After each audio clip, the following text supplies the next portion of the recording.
Hey, welcome back to the garage. Today we're working on the baby XR, the little Honda XR250.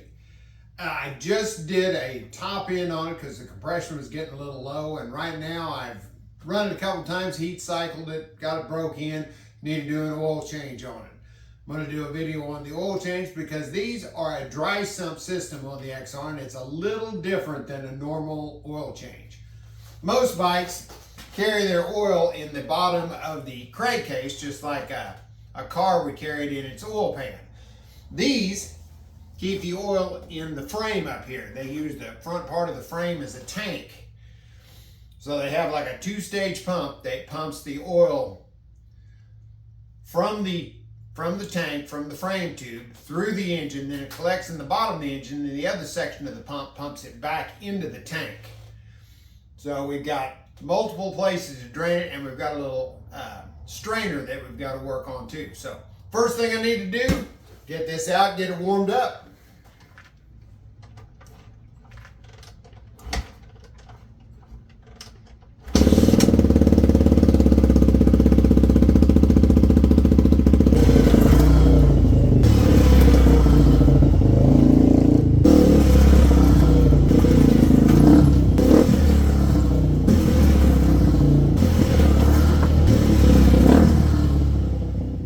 Okay, she's all warmed up. I got it mounted up here in the garage.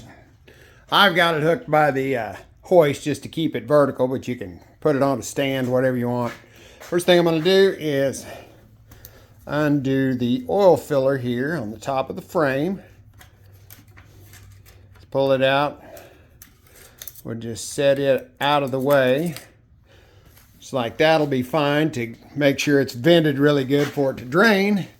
Then right there on the bottom of that frame tube, see that's all full of oil up there. On the bottom of that frame tube, we need to take out the drain plug right there. Okay, the oil's draining. Just spilled a little bit of it. And this procedure should be pretty close to the same for the, this is a 250, should be real close to the same for the XR400, 600, 650.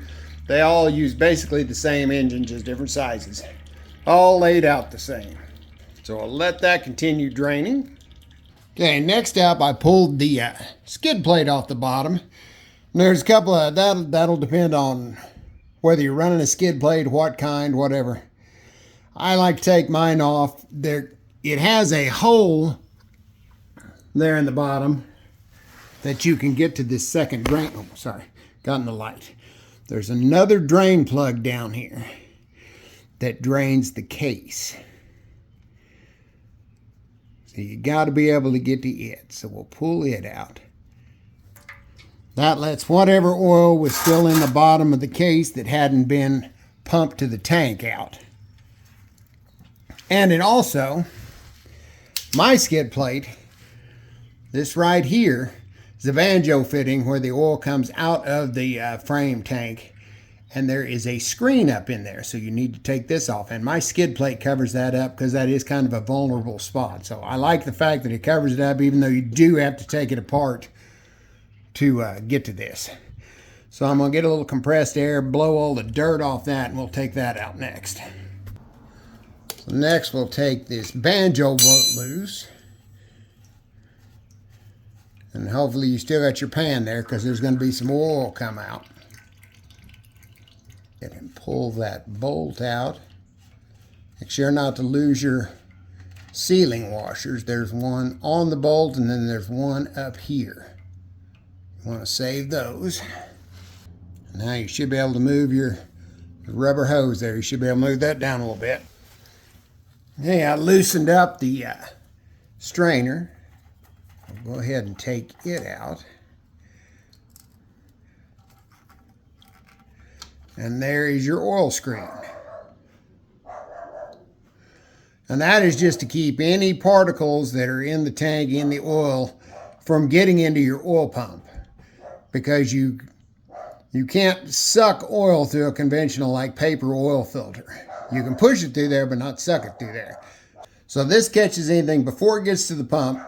Then from the pump, the oil goes through your conventional paper oil filter, which we'll change here in a minute. So take this, clean it all off, blow it out, use some solvent. You can come up through the bottom, blow it out. Just make sure it's nice and clean. If your O-ring, it's sealed with an O-ring. If it's not nice and soft, I would suggest replacing that.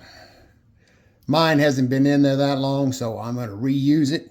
Same with the, when we take off the filter here in a minute, there's an O-ring there. If you're doing the bike for the first time, if you don't know anything about it, I would make sure you have some O-rings for both of these ready to go. And the last thing we need to take off is the oil filter, and it's right under this cover here. 2 bolts.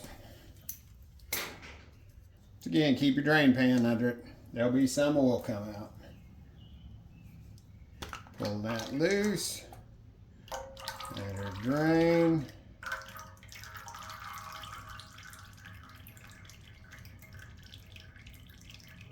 Keep track of which direction this faces. The ears are offset, so you can't actually screw it on wrong, but you could sure shove it in there wrong.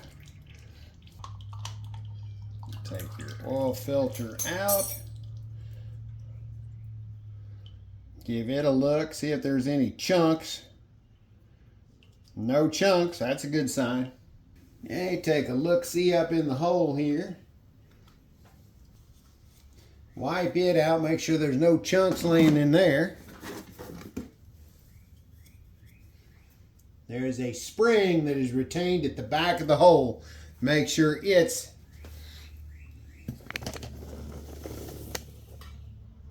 see the spring there, make sure it's in place. And I'd say to have a new O-ring ready if you hadn't changed it very often, or hadn't changed it recently. New filter, a XR250 Fram, which I'm not a big Fram fan, but I do like their motorcycle filters. I don't see anything wrong with them. It comes with a new O-ring. Take a pick and we'll get that old O-ring out of there. Coat the new ring with some fresh engine oil and slip it in the groove.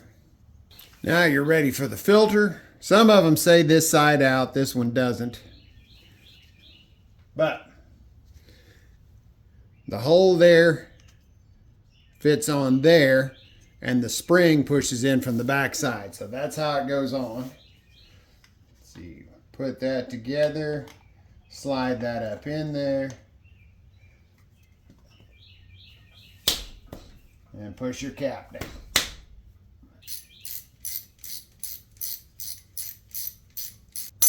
Now, if you want to torque everything properly, these bolts go to 9 foot-pounds, but I hate using a foot-pound torque wrench on that low of a setting. So that's 108 inch-pounds. So we set the inch-pound.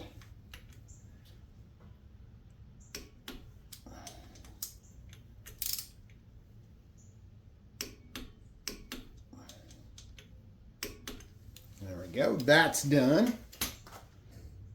Next in goes your drain plug for the crankcase. And it gets 18 foot-pounds. Now we'll put the nice clean strainer back up in the tube. And it gets torqued to 40 foot-pounds. Make sure all this fitting's clean on both sides. And we'll put in our banjo bolt. Make sure the sealing ring is on the bottom of the bolt. Slip it in. Put the other sealing ring on top.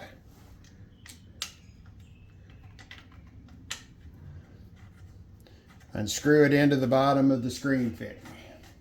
And it gets torqued to 27 foot-pounds.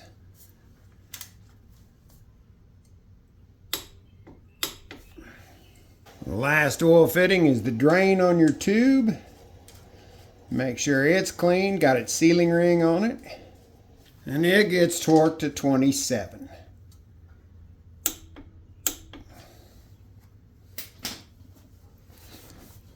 And these torque specs are straight out of the shop manual, but it's a shop manual for a 250. So double check on any of the 400, 600, 650. All right, now I'm going to put the skid plate back on Then we'll be ready to fill it up with oil. Okay, oil capacity on these is about a little under 1.5 quarts if you've changed the filter. My experience is you can't put that much in the tank without running it. So I'm going to put 1 quart in, I'm going to run it for 30-40 seconds, and then stop it and add the other little under half quart. Then run it some more and then check the oil level. Okay, I put 1 quart in, we got oil plenty up on the dipstick. So we'll run it long enough to get it filled up in the oil filter and through the rest of the system.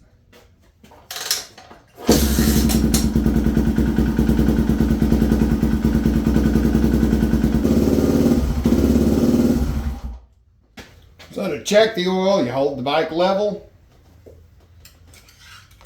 pull out the dipstick, wipe it off, drop it in there to where the threads are touching, but don't screw it in.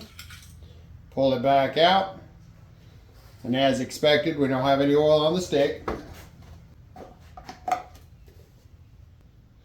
All right, we got oil about midway up the stick. I think I'll add just a touch more. Okay, we got oil most of the way up the stick. It's about 1 inch under the upper mark. That ought to be good. We'll ride it a little bit and then double check it again. Well, I made a few laps. Let's see what the oil level looks like.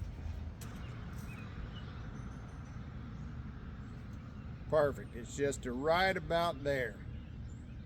It's a little bit below the upper mark. So this baby is ready to roll. And that's all there is to changing a Honda XR's oil. As I said, there's a little more to it than a normal bike, but still not a bad job. Well, I hope you enjoyed the video. Catch you on the next one.